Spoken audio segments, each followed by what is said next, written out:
غربا کے بارے میں چند ایک احادیث اور ان کی کرامت اور فضیلت کے بارے میں اور ان کے حالت کے بارے میں چند ایک احادیث کا ذکر ہے۔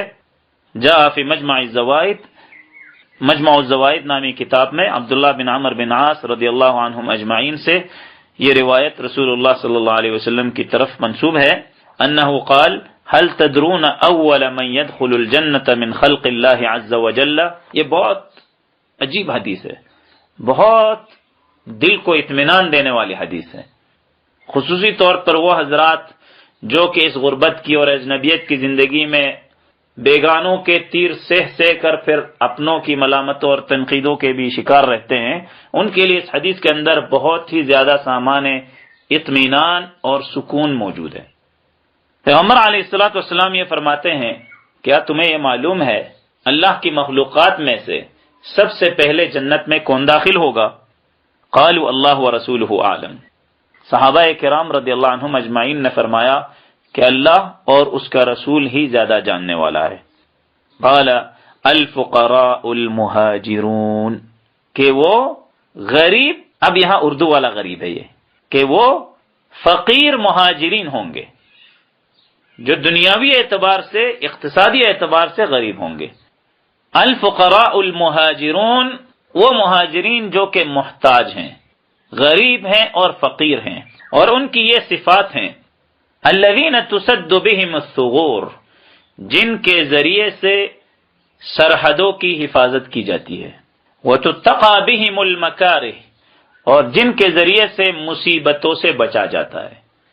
لوگ اپنی مصیبتوں میں ان کو ڈھال بنا کر استعمال کرتے ہیں۔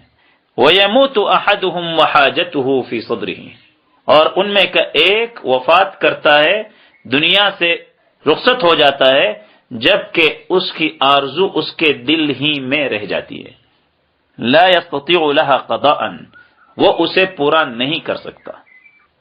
ماں باپ سے ملنے کی آرزو، بھائی بہنوں سے ملنے کی آرزو، اور ایسے کتنے ہیں جو اپنے بچوں سے ملنے کی آرزو میں دنیا سے جا رہے ہیں، اپنے بچوں کو چھوڑ کر آئے ہیں، چھوٹے چھوٹے بچوں کو چھوڑ کر آئے ہیں، ماں باپ کو چھوڑ کر آئے ہیں، بس یہ آرزو ان کے دلوں ہی میں رہ جاتی ہے، وہ ان سے دوبارہ نہیں مل سکتے۔ اور کتنی ساری آرزویں ہیں کہ وہ اس کے دلوں میں وہ رہ جاتی ہیں، اسے وہ پورا نہیں کر سکتا، اتنے امکانات اور اتنی سہولیات اس کے پاس نہیں ہوتی۔ فیقول اللہ عز وجل لمن یشاء من ملائکتی، لیکن میرے بھائیو ہر وقت تو غریب نہیں رہیں گے نا ہم انشاءاللہ، ہر وقت تو ہم فقیر اور محتاج نہیں رہیں گے نا۔ اللہ بھی تو ہے، وہ خالق بھی تو ہے جس کے لیے ہم نے یہ سب کچھ کیا ہے، الحمدللہ۔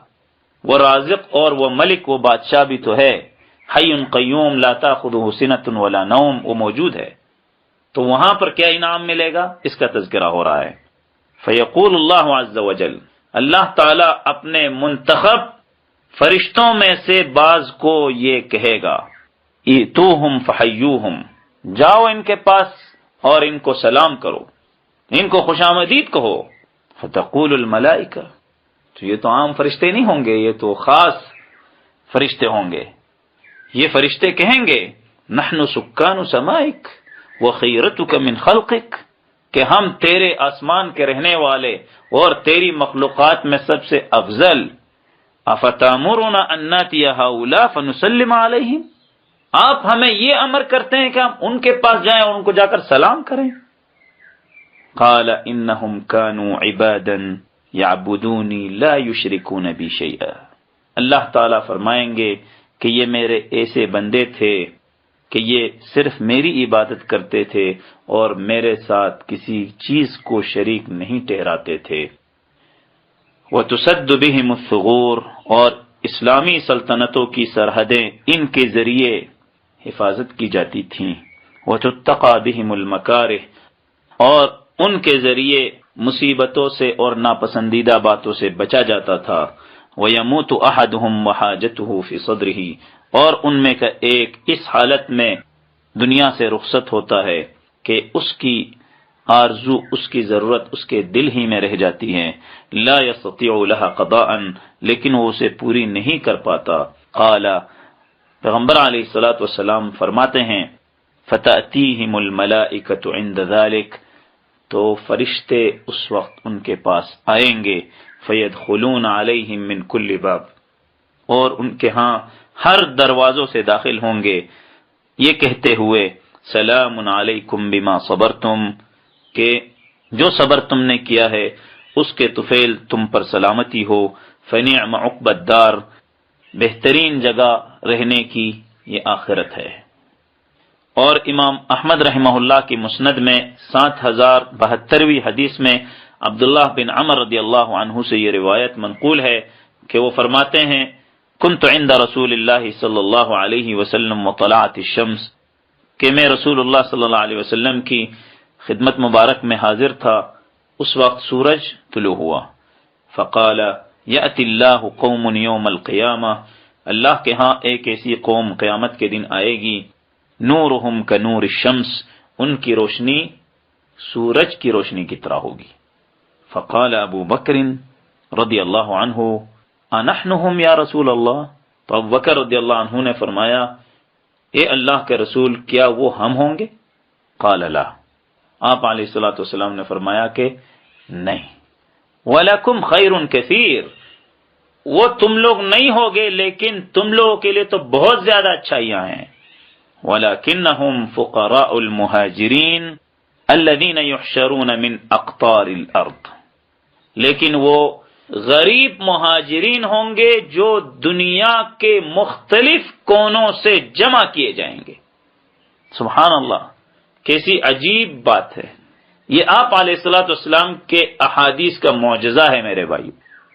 دیکھیے میرے بھائیو، ہمارے سامنے اس وقت جو یہ وزیرستان کی زمین ہے، افغانستان کی زمین ہے، یہ ہے ہمارے پختون بھائیوں کی زمین، اللہ نے ان کو دی ہے۔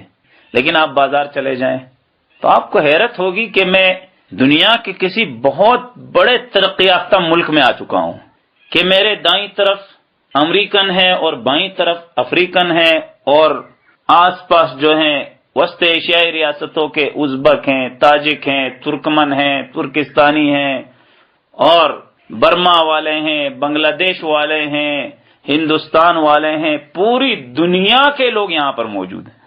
آپ کو تعجب ہوگا کہ تقریباً 50 کے قریب یا اس سے بھی زیادہ زبانوں میں باتیں کرنے والے فقراء مہاجرین اس سرزمین میں آپ کو مل جائیں گے۔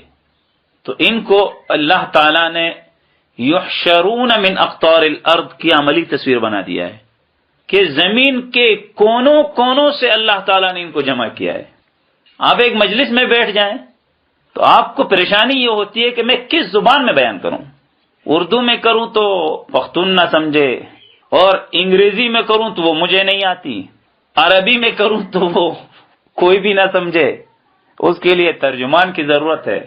حتیٰ کہ بلا مبالغہ کئی بار ایسے تجربات کا سامنا ہو چکا ہے ہمیں کہ 10 ترجمان مجلس میں بیٹھے ہوتے تھے اور بات پھر بھی نہیں سمجھائی جا سکتی تھی، اس لیے کہ ترجمان کمزور ہوتے ہیں یا ہماری باتیں ان کو سمجھ میں نہیں آتی۔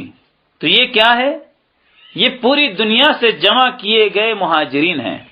اور آپ ہمارے اپنے ہی حالات کو دیکھ لیں کہ ہمارے جو بچے ہیں ان میں سے کچھ ایسے بھی ہیں جن کو ماں باپ کی زبان بغیر ترجمان کے نہیں سمجھ میں آتی۔ آپ کو معلوم ہے یہ؟ ماں باپ کی زبان بغیر ترجمان کے نہیں سمجھتے۔ وہ ہیں اصل میں جرمنی کے، اصل میں امریکہ کے، اصل میں عرب ممالک کے، لیکن اپنے انصار اور اپنے دوسرے مہاجر پڑوسیوں کے ساتھ ان کے ماحول میں رہ کر وہ ان کی مختلف زبانیں سیکھ چکا ہے، لیکن اپنے ماں باپ کی زبان وہ نہیں جانتا ہے، اس لیے کہ ماں باپ سے زیادہ تعلق اس کا ہوتا نہیں ہے۔ باپ تو تشکیل میں ہوتے ہیں اکثر یا دوسرے کاموں میں مصروف ہوتے ہیں، اور والدہ ایک ہے اور اس زبان میں بات کرنے والا کوئی اور ہے نہیں، مجبوراً اس کی والدہ بھی اس کی وہی زبان سیکھنے پر مجبور ہوتی ہے جسے وہ سمجھتا ہے، یا ترجمان کے ذریعے بات کرتی ہے۔ یہ تجربہ میں نے خود اپنی آنکھوں سے دیکھا ہے کہ ماں باپ اپنے بیٹے سے 6 سالہ بچے سے پشتو چونکہ وہ نہیں جانتے ہیں اس لیے اپنے بیٹے سے وہ ایک اس طرح کے ساتھی کے ذریعے بات کرتے تھے جس کو پشتو بھی آتی تھی اور ان کی زبان بھی آتی تھی۔ بہت بڑی پریشانی ہے، لیکن اس پریشانی کے اندر خوشخبری یہ ہے کہ رسول اللہ صلی اللہ علیہ وسلم نے یہ فرمایا ہے کہ یہ لوگ جب قیامت کے دن آئیں گے تو ان کی روشنی سورج کی روشنی کی طرح ہوگی۔ حتیٰ کہ ابو بکر رضی اللہ تعالیٰ عنہ اس پر رشک فرما رہے ہیں کہ وہ ہم ہوں گے. آپ علیہ الصلوۃ والسلام نے فرمایا کہ نہیں، وہ آپ لوگ نہیں ہوں گے، آپ لوگوں کے لیے تو بہت کچھ ہے. وہ یہ لوگ ہوں گے جو کہ مختلف جگہوں سے، دنیا کے مختلف علاقوں سے جمع کیے جائیں گے اور فقراء مہاجرین ہوں گے. یہ امام مسند احمد رحمہ اللہ کی روایت ہے، دوسری جلد صفحہ نمبر 222. امام مسند احمد رحمہ اللہ کی روایت